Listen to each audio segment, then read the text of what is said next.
जय हिंद।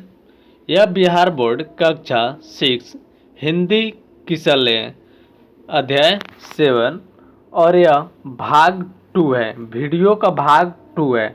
इसका वीडियो का पार्ट 1 डला चुका है और यह भाग 2 है जिसमें इसमें क्वेश्चन आंसर सॉल्व करेंगे। और चैप्टर 7 है। चैप्टर का नाम क्या है? पिता का पत्र, पुत्र के नाम। गांधी जी के बारे में क्या कहा गया है? गांधी जी ने असली शिक्षा किसको माना है? तो मैं हूं गौतम गौर और आप देख रहे हैं अपना है चैनल सक्सेस की 77 में। तो आगे बढ़ते हैं। सबसे पहले इसका शब्दार्थ समझते हैं। शब्दार्थ में क्या दिया गया है? शब्दार्थ में दिया गया है आमोद प्रमोद। आमोद प्रमोद का अर्थ होता है सुख चैन, जो बचपन में अधिक लोग उठाते हैं। भान यानी ज्ञान या बोध, ठीक है। कृत्रिम, कृत्रिम यानी बनावटी। निरारे, निरारे यानी निकौनी। सुव्यवस्था, सुव्यवस्था का अर्थ होता है अच्छी व्यवस्था से युक्त। सद्गुण यानी अच्छा गुण। शांति चित्त यानी शांत हृदय वाला, ठीक है। अब इसके आगे क्वेश्चन है, तो क्वेश्चन का आंसर आप लोगों के सामने दिख।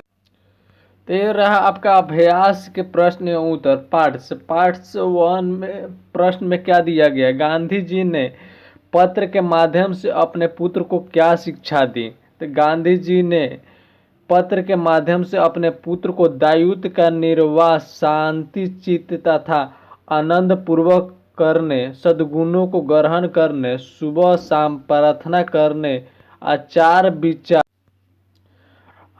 विचार में सत्य अहिंसा के प्रयोग की चेष्टा करनी है, खेत में घास नहीं आ रहे, गुड्डे खोदने तथा एक योग्य किसान बनने की शिक्षा दी है। प्रश्न तुम, गांधी जी ने असली शिक्षा किसे माना है? उल्लेख कीजिए। उत्तर, गांधी जी ने असली शिक्षा चरित्र निर्माण और कर्तव्य बोध को माना है। उनका कहना है कि जब कोई व्यक्ति अपने दायित्व का निर्वाह ईमानदारी पूर्वक तथा शांति से करता है तो उसकी शिक्षा सही मानी जाती है, क्योंकि ऐसा व्यक्ति का काम करते समय एक विशेष आनंद का अनुभव करता है। इसी कारण गांधी जी का अपने पिता की सेवा करने में आनंद मिलता है।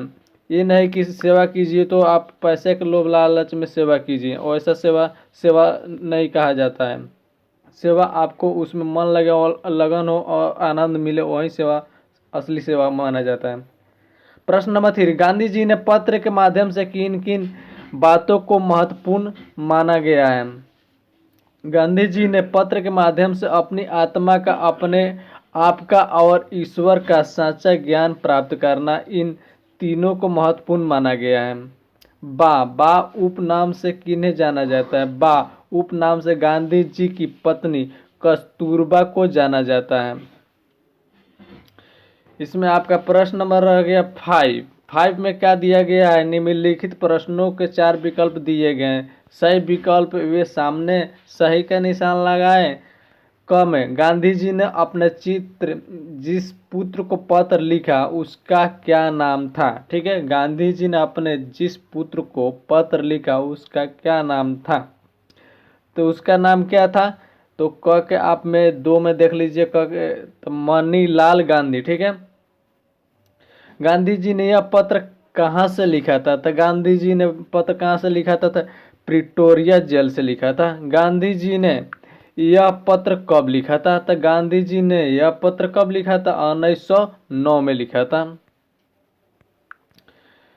आप अपने पिताजी को गांव शहर की जीवन शैली के संबंध में एक पत्र लिखिए। आप अपने से एक पत्र लिखिए। पत्र को स्टार्टिंग कहाँ से किया जाता है? तो आप यहाँ एड्रेस लिख सकते हैं, पटना 4/4/2011, ठीक है। पूज्य पिताजी स्टार्ट किया जाता है। आप पिता से रिलेटेड पत्र लिख रहे हैं, पिता को पास पत्र लिख रहे हैं, तो शुरू में लिखना पड़ेगा आपको पूज्य पिताजी। यहाँ सादर प्रणाम या प्रणाम लिख सकते हैं। सादर प्रणाम लिखते हैं तो और बेस्ट रहेगा। प्रणाम, मैं कुशल पूर्वक हूँ। जैसे कुशल यहाँ है तो मैं कुशल हूँ, ऐसे भी लिख सकते हैं। कुशल हूँ, आशा है कि आप सपरिवार सकुशल होंगे। सपरिवार यानी पूरी परिवार कुशल पूर्वक होंगे। गांव से यहाँ पर मुझे अनुभव हुआ कि गांव एवं शहर की जीवन शैली में कितना अंतर होता है।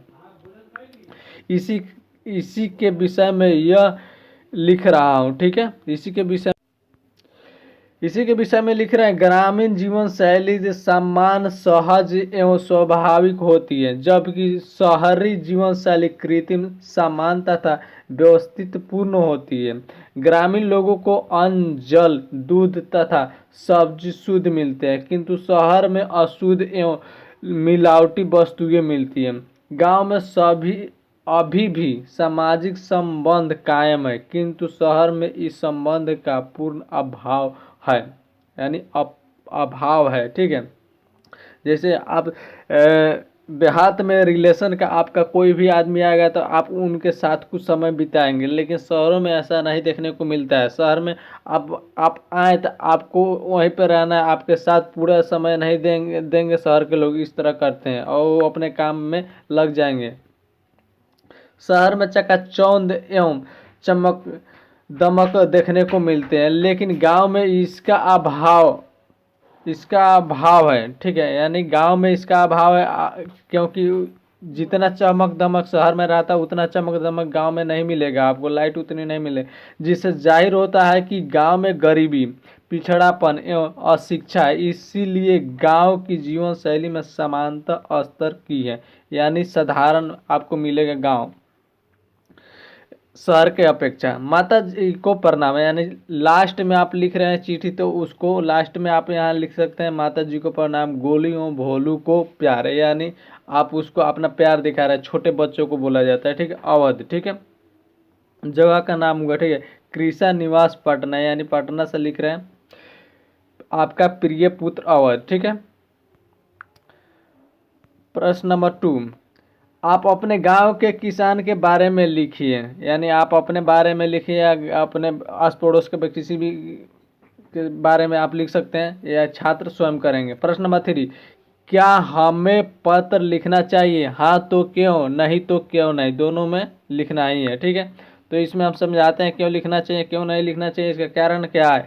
हाँ, हमें पत्र लिखना चाहिए। पत्र लिखने से एक दूसरे के भाव एवं भाषा की जानकारी होती है, विचार का आदान प्रदान होता है तथा व्यक्तित्व का विकास होता है, और किस प्रकार पत्र लिखा जाता है उसकी जानकारी मिलती है। पत्र लेखन से दोनों को लाभ होता है, अतः अवश्य लिखना चाहिए। ये पुराने ज़माने के हो गए। ठीक है, अब नए ज़माने के तौर तरीके समझिए। पत्र नहीं लिखना चाहिए, कारण कि आज मोबाइल इंटरनेट के ज़माने में पत्र का कोई महत्व नहीं रह गया। ठीक है, बहुत अच्छा बात है ये इंटरनेट के मामले में। पहले इंटरनेट नहीं था तो यह पत्र के माध्यम से ही आपका समाचार लिया जाता, दिया जाता कोई भी खबर। तब पहले पत्र का महत्व बहुत अधिक था, अब पत्र का माध्यम बहुत कम हो गया। अब ने आगे बोलते हैं, पत्र तो उस जमाने में लिखना पड़ता था जिस जमाने में इसका कोई विकल्प न था। आज तो पत्र के अनेक विकल्प मौजूद हैं। आज तो बैठे बैठे मिनटों में सभी समाचार मिल जाते हैं। किसी को समझाने बुझाने की भी सुविधा प्राप्त है, अतः पत्र लिखना कोई आवश्यक नहीं है। ये अभी के दुनिया में, अभी 5 स्टार के दुनिया में, 5G की दुनिया में अभी पत्र लिखना कोई आवश्यक बात नहीं है, लेकिन पुराने ज़माने में सब था। व्याकरण से संबंधित चलते हैं। व्याकरण के संबंधित में क्या कह रहा है।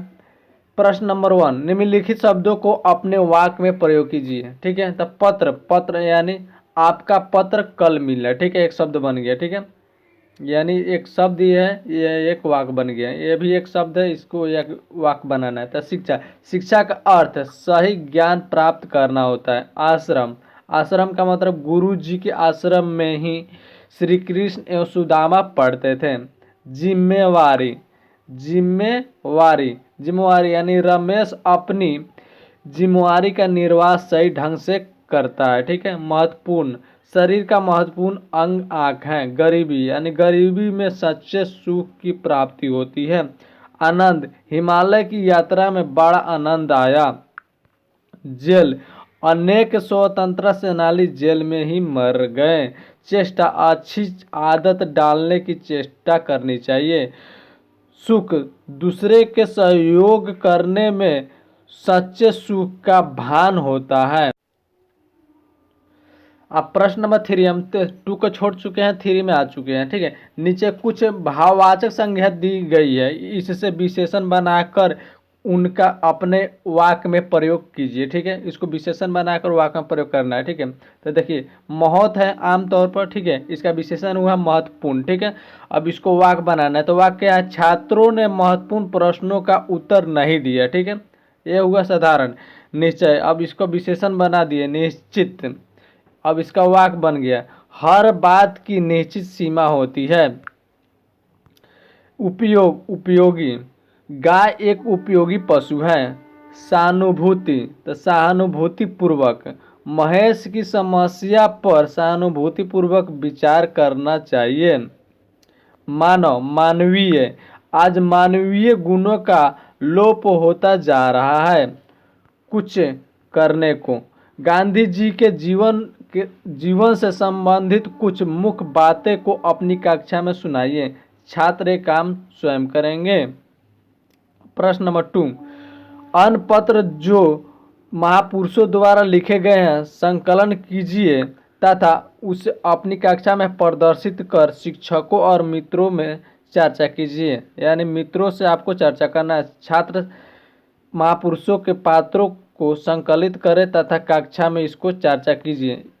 आज के लिए इतना ही। नेक्स्ट वीडियो में नेक्स्ट टॉपिक के साथ फिर मिलते हैं। 2 दिन वीडियो नहीं बना पाए हैं। ठीक है, वो ज़रा परेशानी थे भाई के कारण, इसलिए। ठीक है, नेक्स्ट वीडियो में मिलते हैं। जय हिंद, जय भारत।